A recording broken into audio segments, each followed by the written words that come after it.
ہندوستان ایک بڑا ملک ہے، پاکستان سے 5 گنا بڑا ہے، اور اس کو ایک ساتھ رکھنے کے لیے کوئی نہ کوئی سلوگن آپ کو چاہیے، کیونکہ آرمیز ملکوں کو اکٹھے نہیں رکھتی ہے، اس کے لیے آئیڈیالوجیز ہوتی ہیں۔ بلٹ کبھی اکٹھا نہیں کرتی۔ تو ان کے پاس ایک ہی آئیڈیالوجی ہے کہ آپ نے پاکستان دشمنی ہندوستان میں پھیلانی ہے، اور اس بنیاد پہ اپنے ملک کو آپ نے اکٹھے رکھنا ہے۔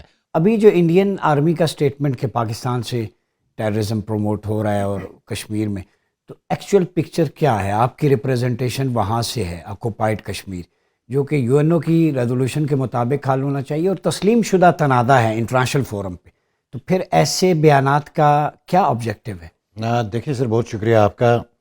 سب سے پہلے دیکھنا پڑے گا، ہم نے ایل او سی کو، بارڈر کو، جہاں سے وہ الزامات لگاتے ہیں کہ یہاں سے انفلٹریشن ہو رہی ہے، 3 لیئرس ہیں اس وقت جو انڈین آرمی نے لگائی ہے۔ اس کے بعد ایریل سرویلنس ہے، آپ نے بوبی ٹریپس لگائے ہیں، اینٹی پرسنل مائنز لگائی ہے، ٹیرینس ہیں۔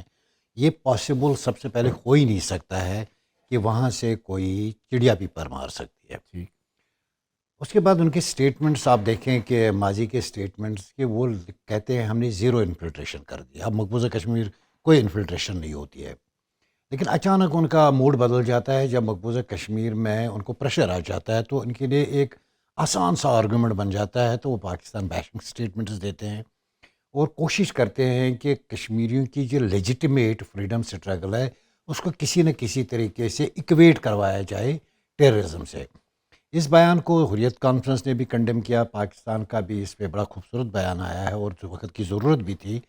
تو یہ دنیا بھی اب سمجھ رہی ہے کہ یہ جو ہے یہ ایک ٹو میلائن دا پاکستان آرمی اور ڈسکریڈٹ دا کشمیری لیجیٹیمیٹ فریڈم موومنٹ، یہ اس کی بنیاد یہ ہے۔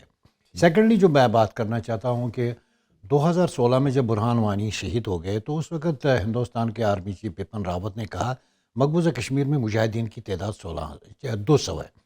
تو اس نے آپریشن آل آؤٹ شروع کیا، اور اس کے بعد انہوں نے کہا کہ ہم یہ ختم کر دیں گے، لیکن نہ وہ ریزسٹنس کو ختم کر سکے، نہ مجاہدین کو ختم کر سکے۔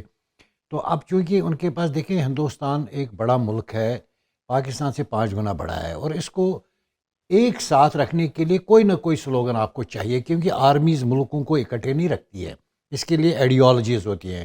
بلٹ کبھی اکٹھا نہیں کرتی۔ تو ان کے پاس ایک ہی آئیڈیالوجی ہے کہ آپ نے پاکستان دشمنی ہندوستان میں پھیلانی ہے، اور اس بنیاد پہ اپنے ملک کو آپ نے اکٹھے رکھنا ہے، اور یہ وقتاً فوقتاً ان کو ضرورت پڑتی ہے تو وہ یہ بیشنگ سٹیٹمنٹس دے دیتے ہیں۔ یہ بتائیں، سید علی گیلانی کی شان ارتحال کے بعد کشمیری دیکھیں، کیا لگتا ہے آپ کو وہ تھرل وہی ہے؟ میر وائز، عمر فاروق، یاسین ملک، یہ جو لیڈرشپ ہے وہ کس حال میں ہے؟ ان کا کیا رول ہے اس وقت؟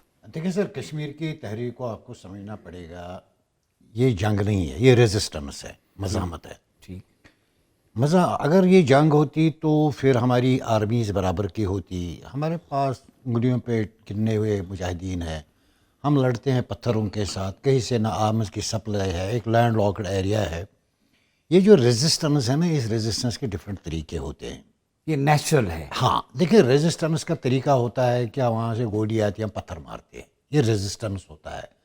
آپ عید مناتے ہیں تو ہم پاکستان کے ساتھ عید مناتے ہیں، ہم ہندوستان کے ساتھ عید نہیں مناتے ہیں۔